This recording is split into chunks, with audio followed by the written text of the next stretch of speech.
Hi friend, कैसे आप लोग? उम्मीद करता हूँ आप लोग बढ़िया से होंगे। आज हम लोग इस वीडियो में देखने वाले हैं कि जो ब्रीथ है, जो चैप्टर 10 है, जिसका जो एक्सरसाइज 10.1 है, उसको हम लोग देखेंगे, उसको हल करेंगे। तो चलिए हम लोग देखते हैं उसको बेसिक कंसेप्ट के साथ उसको हम लोग हल करते हैं। पहला क्वेश्चन देखेंगे। इसमें क्या कर रहा है कि ब्रीथ की कितनी स्पर्श रेखाएं हो सकती है। तो आप लोग को पता है, जो बेसिक वीडियो था उसमें मैं आप लोग को बताया था कि कितनी स्पर्श रेखा हो सकती है। तो मान लीजिए ये ब्रीथ है, तो इसमें कितनी स्पर्श रेखा हो सकती है। तो हम लोग किसी भी बिंदु से अगर इस पे निकालेंगे, स्पर्श रेखा खींचेंगे। स्पर्श रेखा क्या होता है? जो ब्रीथ के एक ही बिंदु पे स्पर्श करता है। तो ऐसे कोई भी हम लोग ऐसे कितना हूँ भी खींचेंगे, कोई भी बिंदु पे ऐसे लेके खींचेंगे तो ये एक स्पर्श रेखा बन जाएगा। एक बिंदु पे एक स्पर्श रेखा ऐसे बन जाएगा। तो इसका मतलब क्या है कि ये जो ब्रीथ है, इस पे हम लोग अनंत क्या कर सकते हैं? स्पर्श रेखा खींच सकते हैं। तो पहला जो आंसर होगा वो क्या हो जाएगा? अनंत। और परिमित रूप से अनंत, अनेक क्या हो जाएगा? अनंत हो जाएगा। अनंत रेखाएं हो सकता है, हम लोग इस पर खींच सकते हैं। इसमें 2 नंबर का जो क्वेश्चन है, इसमें क्या है, कह रहा है कि कुछ खाली जगह है, उसको हम लोग देखेंगे, इसको फिल करेंगे।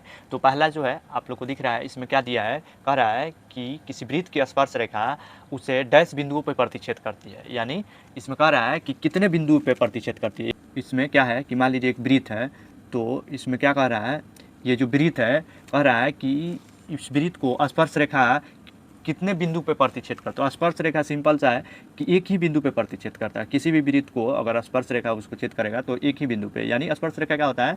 जो एक ही बिंदु को, वृत्त को एक ही बिंदु पे स्पर्श करता है वो क्या होता है? स्पर्श रेखा होता है। तो वहीं यहाँ पे पूछ रहा है कितने बिंदु पे प्रतिच्छेद करेगा। तो ऑप्शन जो होगा हम लोग लिख लेंगे, इसमें एक जो होगा एक ही बिंदु पे हम लोग लिख लेंगे, पहला आंसर हो जाएगा।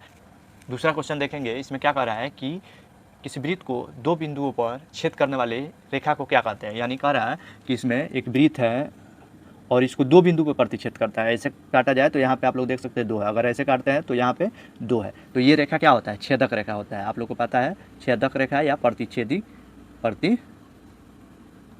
रेखा कहते हैं इसको। जो 2 रेखा पे काटता है वो क्या होता है? छेदक रेखा या प्रतिच्छेदिक रेखा। बेसिक कंसेप्ट जो है, अगर आप लोग को क्लियर होगा, मैं आप लोग को जो बेसिक में बताया हूँ उसमें से ही ये पूरा क्वेश्चन है। तो आप लोग उसको देख के भी आप लोग इसको कर सकते हैं ऑटोमेटिक, बहुत ही सिंपल। तीसरा आप लोग को दिख रहा है, कह रहा है कि वृत्त की डैश समानांतर रेखा हो सकती है। यानी इसमें कह रहा है जो वृत्त है, एक वृत्त की कितनी समांतर स्पर्श रेखा हो सकती है। यानी एक वृत्त इसमें दिया है मान लीजिए, तो कह रहा है इसका कितनी समानांतर स्पर्श रेखा हो सकते हैं। तो अगर मान लीजिए यहाँ से हम लोग एक रेखा खींचते हैं, स्पर्श रेखा किधर भी हम लोग ले सकते हैं, स्पर्श रेखा ऐसे भी ले सकते हैं, तो इसका समानांतर एक ऐसे खींच सकते हैं। कहीं भी लेंगे तो उसका समानांतर हम लोग अगर बीच में खींचते हैं तो ये क्या हो जाएगा? छेदक रेखा हो जाएगा। ये रेखा जो है एक वृत्त है, अगर इसका ये वृत्त है और यहाँ पे एक स्पर्श रेखा है, तो इसमें बीच में कहीं भी खींचेंगे तो क्या हो जाएगा? ये छेदक रेखा होगा। तो बस यही यहाँ पे आप लोग देख सकते हैं, एक यहाँ पे मिल रहा है। तो अगर कोई भी अगर इधर से भी खींचते हैं तो इसमें बीच में खींचेंगे तो छेदक हो जाएगा। यहाँ लास्ट में जो आएगा वो होगा। तो यहाँ पे आप लोग को क्या मिला? 2 रेखा हो सकती है। तो इसको हम लोग लिख सकते हैं 2 समानांतर रेखा हो सकती है। तो तीसरा में 2 समानांतर रेखा हम लोग लिख सकते हैं। चौथा इसमें क्या कह रहा है कि वृत्त तथा उसकी स्पर्श रेखा के उपनिष्ठ बिंदु को क्या कहते हैं। यानी इसमें क्या है कि वृत्त कह रहा है और उसकी स्पर्श रेखा। तो स्पर्श रेखा ये हो गया, ये जो है स्पर्श रेखा हो गया, ये वृत्त हो गया। तो इसका उपनिष्ठ यानी जहाँ पे ये दोनों मिलता है, तो यहाँ पे मिल रहा है, तो इस बिंदु को क्या कहते हैं? स्पर्श बिंदु कहते हैं, स्पर्श बिंदु कहते हैं। तो आप लोग को पता है, इसमें 4 में लिख सकते हैं स्पर्श। नंबर क्वेश्चन है, इसमें देखेंगे क्या कह रहा है कि 5 सेंटीमीटर वृत्त की तिर्यता वाले बिंदु P पे स्पर्श रेखा PQ इस प्रकार जो है, जो O जो है इसका केंद्र है, इस प्रकार वो Q को मिलता है कि Q का जो लेंथ है वो कितना है? 12 सेंटीमीटर है। और तो इसमें कह रहा है PQ जो है उसको निकालने के लिए, यानी इसमें जो स्पर्श रेखा है उसको निकालना है, उसका लेंथ निकालना है, PQ निकालना है हम लोग को। तो इसमें हम लोग क्या करेंगे? पहले डायग्राम बनाएंगे, लोग एक वृत्त बना लेंगे। ये जो है इसका वृत्त हो गया, O जो है इसका केंद्र हो गया, और O से किसी बिंदु पे यहाँ स्पर्श रेखा P है, और P से क्या हो रहा है कि PQ एक जो है स्पर्श रेखा है, यानी PQ यहाँ से कुछ दूरी पे है। ये जो है Q है, P ये हो गया तो Q ये हो गया।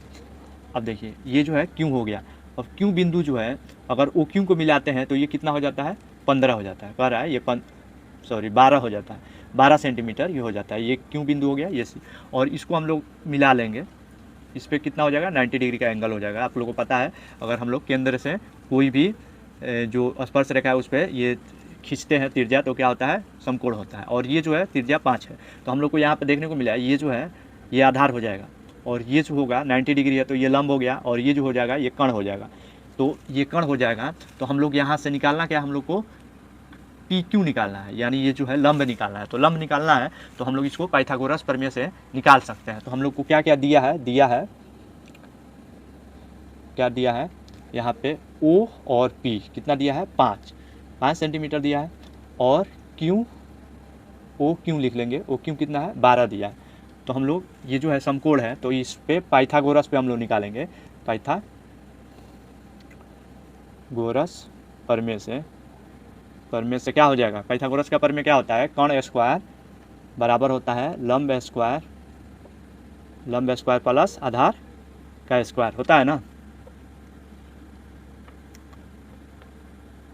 तो यहाँ से हम लोग निकालेंगे तो कर्ण ये क्या हो जाएगा, ओ क्यों जो होगा कर्ण का स्क्वायर हो जाएगा, और ये जो है ओ पी जो हो जाएगा आधार हो जाएगा, लंब हम लोग लिख लेंगे क्या है, क्यू पी लिख लेंगे या पी क्यू, और ये जो है ओ पी जो होगा क्या हो जाएगा, आधार हो जाएगा इसका स्क्वायर। अब हम लोग को दिया है ये 12 का स्क्वायर कर लेंगे, ये भी स्क्वायर है ना, और ये जो है नहीं दिया है, हम लोग को निकालना है क्यू पी यानी पी क्यू या क्यू पी, तो यहाँ पे पी क्यू लिख लेंगे पी क्यू, और ये जो है प्लस कितना है ओ पी 5 का स्क्वायर है। तो यहाँ से 100 ये 44 हो जाएगा, स्क्वायर करेंगे ये जो होगा स्क्वायर होगा तो कितना हो जाएगा 25 हो जाएगा, इधर प्लस है बराबर को उस साइड माइनस हो जाएगा, ये हो जाएगा पी क्यू स्क्वायर।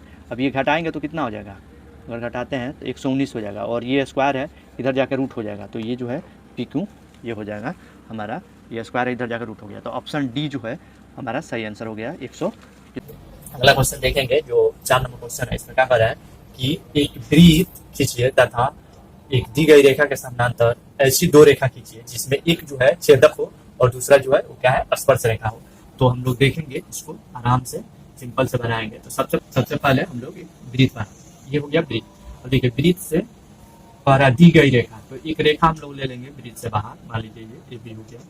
अब देखिए द्वारा इस रेखा के एक 2 समानांतर रेखा करना है, जो एक स्पर्श है दूसरा छेद। तो स्पर्श रेखा हम लोग या तो यहाँ बना सकते हैं, यहाँ बना सकते हैं, इसके समानांतर अगर बनाएंगे तो यहाँ से हम लोग एक रेखा खींच लेते हैं। स्केल से अगर आप लोग इसको खींचेंगे तो पूरा सीधा आएगा स्केल, और ये जो है प्रकार से आप लोग इसको बना सकते हैं। ये CD ले लेते हैं, ये क्या हो गया, स्पर्श रेखा। फिर हम लोग को एक छेदक रेखा यहाँ से ले लेंगे, ये EF ले लेते हैं, तो ये क्या होगा, ये दोनों जो है इसके समानांतर होगा, एक छेदक हो जाएगा, 2 जगह काट रहा है, स्पर्श रेखा ये एक जगह काट रहा है। तो इसका रचना हम लोग कर सकते हैं, क्या कर सकते हैं कि वो इसका केंद्र जो है वो मान लीजिए वृत्त का वो केंद्र वाले हम लोग यहाँ पे लिख सकते हैं इसका रचना कि वो जो है केंद्र वाले एक वृत्त खींचा और एक रेखा AB खींचा, और इसके समानांतर क्या है एक CD जो है स्पर्श रेखा बनाया जो वृत्त को एक जगह काटता है, और उसके ये जो है AB के समानांतर एक क्या हुआ, हम लोग EF जो है क्या खींचे, एक रेखा खींचे जो छेदक रेखा है वृत्त को 2 जगह काटता है। ऐसे हम लोग, तो उम्मीद करता हूँ आज मैं जो कुछ भी बताया आप लोग को अच्छा से समझ में आया होगा। अगर आप लोग को कहीं भी डाउट है तो प्लीज कमेंट कीजिए, वीडियो को लाइक शेयर और सब्सक्राइब जरूर कर लीजिए। Thank you for watching.